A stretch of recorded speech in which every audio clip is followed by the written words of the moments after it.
What's up everybody, 40 the Broadway Saiyan here, and welcome back again to my YouTube channel, bringing you guys another video on Dissidia Final Fantasy Opera Omnia.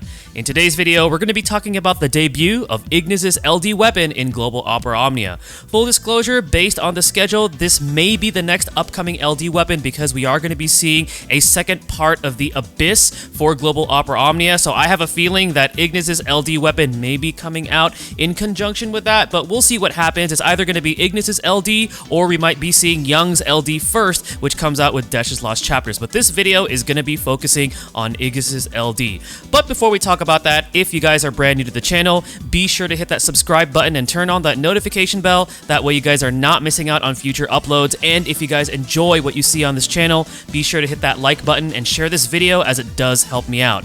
As always, don't forget to check out all of the fantastic resources out there for Dissidia Opera Omnia. The links will be down below in the video description, as well as the pinned comments. And last but certainly not least, don't forget to check out all of the rest of the fantastic content creators for this game. Without further ado, let's go ahead and talk about the debut of Ignis' LD weapon.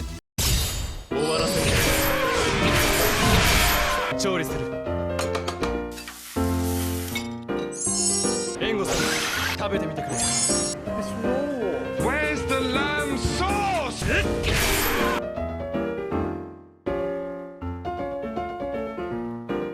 Alright guys, so we're going to go ahead and talk about Ignis' LD weapon. This is all he's going to be getting when this weapon does release. He's not getting a rework, but honestly he at this point doesn't really need it because the LD weapon is actually pretty good when we get to talk about it. So I'm taking a Final Fantasy 15 themed team for this. This is for the Divine Shiva Lufenia, which is something we're going to be seeing later on, but I thought I'd showcase it on this particular stage because, well, of what it does. So we're going to start things off with Noctis first, and then when we get to Ignis' turn, we'll talk about his LD.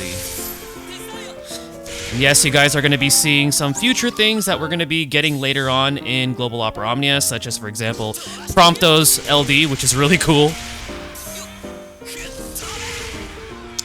Alright, so Ignis' LD weapon. So with full max limit break and LD boards, this is going to grant him access to his LD skill called Sage Fire with 4 total uses. This is going to be permanently increasing his own initial brave by 80%, his own max brave by 40%, and his own attack by 100%. It's going to be healing his own brave by 120% of his initial brave, followed by another self-brave heal by 50% of his max brave, and then he's going to deliver an 8-hit fire AoE melee brave attack plus AoE HP attack with 60% increased brave damage against a single target, 160% gain brave overflow, 190% stolen brave overflow, dealing 100% HP damage dealt to all targets, and it inflicts a frame debuff called Sage Fire on all targets for 4 turns. It's also going to grant him a frame buff to himself called Enhance for 16 turns. Now Sage Fire, it's going to be inflicting an 80% initial brave poison to the enemy, as well as a 10%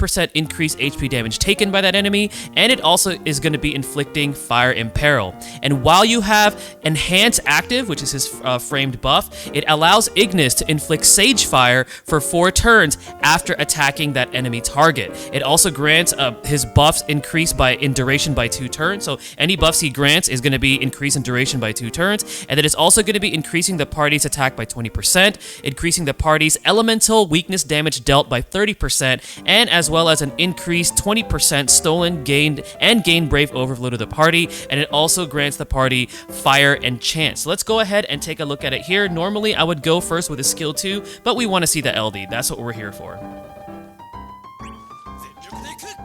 Alright. There we go, and as you could see, we inflicted... Here we go, let me go ahead and after Shiva does her thing here, there we go.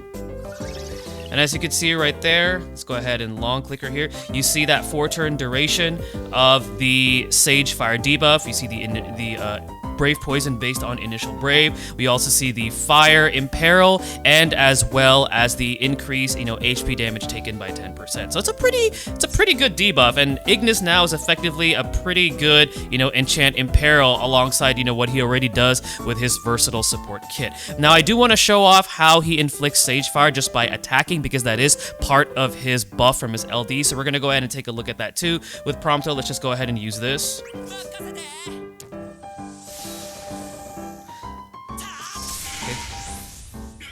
And that is an HP shield by Divine Shiva, so that's why you're noticing that right there. Alright, so with Noctis, what I'm going to go ahead and do is use his LD, so we don't get interrupted. Alright, and then when we go back to Ignis, I'm going to show you how he's able to inflict that Sage Fire debuff just by attacking. So we're going to go right into his skill 2.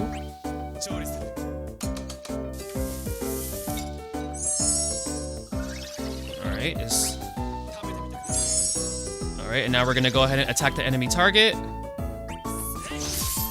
And as you can see right there, we inflicted the 4 turns of Sage Fire. Even though we had already inflicted it prior by using the LD, I just wanted to show you guys that while he has that 16-turn buff on, it also allows him to inflict that same debuff, so that it actually makes him pretty effective in constantly having it active on the enemy, because if it was only regulated to using the LD, then it wouldn't be nearly as effective. But having access to it just by having the LD buff on is actually pretty good. Now, call-wise, Ignis' base call is going to allow him to use his skill 1 regroup, which increases the party's attack and max brave by 20% for 3 turns, and then his LD call allows him to use his LD skill Sage Fire, which grants the party fire enchant and elemental weakness damage up for 3 turns. Recommended artifact passives that you're going to want for Ignis is 3 copies of attack plus 108 and 3 copies of cooking for comrades boost 2-star, and if you're looking to invest in his HG armor, this is going to be the one that increases the party's attack by 5%. So my personal take on Ignis, he's gonna finally do more than overcook food and waste turns. His LD adds more utility to his kit, making him a solid choice as an elemental enhance and imperiler. And to top it off, both his new debuff and his buff are pretty good, and it complements teams, especially when focusing on elemental damage. That being said, you definitely want to bring strong damage dealers and maybe perhaps an aura bot alongside him, so then that way it's gonna fully round out your party. Now, me personally, I'm gonna be pulling using tickets, because even his LD call I feel is very good, and I actually used him very recently for the Divine Shiva Lufenia Plus. So he's actually, I think he's pretty good. You know, he's versatile. He gives you, what is it, like the debuff evasion, depending on which brave or HP attack command you use after using his skill 2. He heals you. He does all sorts of different things. Just be sure to not waste too many turns with him. If you guys don't get that reference, it's because of some of the streams that I've done with a certain Ignis player. But yeah, he's a lot of fun, and I think he's great, and I'm going to be definitely pulling for his LD weapon. Now, the banner itself, it's going to be one of those seasonal banners, so it's going to have Ignis' LD, EX 35, and 15, and Ignis' gear is going to be at a rate up for this banner. It's also going to be featuring Garland's BT, and then it's also going to have every other character's EX weapon. So similar to the Aerith LD banner, that's pretty much what this banner is going to be like. So just be aware that, you know, while you are going to be going for Ignis' LD, obviously, because that's the featured weapon for this particular banner, every other character's EX weapon is also on it. So I just caution you guys, if your resources are low, and if maybe you already are pretty comfortable with your elemental, you know, enchant imperils or your supports, then maybe it's safe to say you might want to consider passing on this banner and going for other banners later on in the future. But if you're looking for a character who's solid, he's a great support, he does a lot of different sorts of things such as healing, debuff evasion, as well as having, you know, fire, enchant, and imperil, and as well as having some really good buffs and debuffs coming from his LD, then maybe this is the banner for you. But all in all, that is going to go ahead and conclude my video for Ignis' LD debut. Hopefully this video helped you guys out. Thank you again for watching, stay tuned for the next one, and mahal everyone.